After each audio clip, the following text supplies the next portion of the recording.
Hai, saya Silence. Pernah nggak sih kamu bertanya-tanya, siapa sih orang di balik GitHub? Platform keren tempat jutaan developer di seluruh dunia menyimpan dan berbagi kode mereka?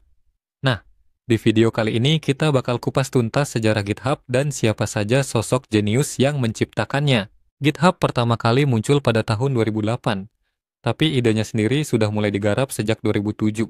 Waktu tiga orang programmer, Tom Preston Werner, Chris Wanstrath, dan PJ Hyatt, duduk bareng dan berpikir, gimana kalau kita bikin platform yang bikin kerja sama antar developer jadi lebih mudah? Dan boom, lahirlah GitHub. Sebuah platform berbasis web yang dibangun di atas Git, sistem kontrol versi yang, fun fact, diciptakan oleh Linus Torvalds, bapaknya Linux. Ayo kita kenalan dengan para pendiri GitHub. Yang pertama, Tom Preston Werner. Dia bukan cuma co-founder, tapi juga pencipta Jekyll, si otak di balik GitHub Pages. Tapi tahun 2014, Tom memutuskan mundur dari GitHub karena konflik internal. Meski begitu, kontribusinya tetap besar banget. Lalu ada Chris Wanstrath, CEO GitHub, sampai akhirnya perusahaan ini diakuisisi Microsoft. Dulu dia kerja di CNET, tapi passionnya di dunia pengembangan software bikin dia ikut merintis GitHub.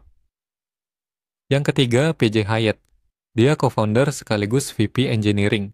Bisa dibilang dia salah satu yang membangun fondasi teknis GitHub dari awal banget. Dan walaupun bukan pendiri awal, kita nggak boleh lupa Scott Chacon. Dia ini pahlawan dokumentasi Git, bahkan nulis buku pro Git yang dipakai developer seluruh dunia. Scott juga yang bantu bikin GitHub jadi lebih ramah buat pengguna baru. Dengan tim kecil ini, GitHub tumbuh luar biasa cepat. Project open source, perusahaan besar, bahkan pelajar, semuanya mulai pakai GitHub. Dan pada tahun 2018, Microsoft resmi mengakuisisi GitHub dengan nilai fantastis. Coba masih miliar dolar. Walaupun sempat bikin komunitas was-was, nyatanya GitHub tetap berkembang, bahkan makin kuat. Jadi itulah cerita di balik GitHub. Bukan cuma soal teknologi, tapi juga soal visi, kolaborasi, dan semangat komunitas. Gimana menurut kamu? Apakah kamu juga pakai GitHub buat proyekmu? Tulis pendapat kamu di kolom komentar. Jangan lupa like, subscribe, dan nyalain loncengnya, biar nggak ketinggalan video menarik lainnya.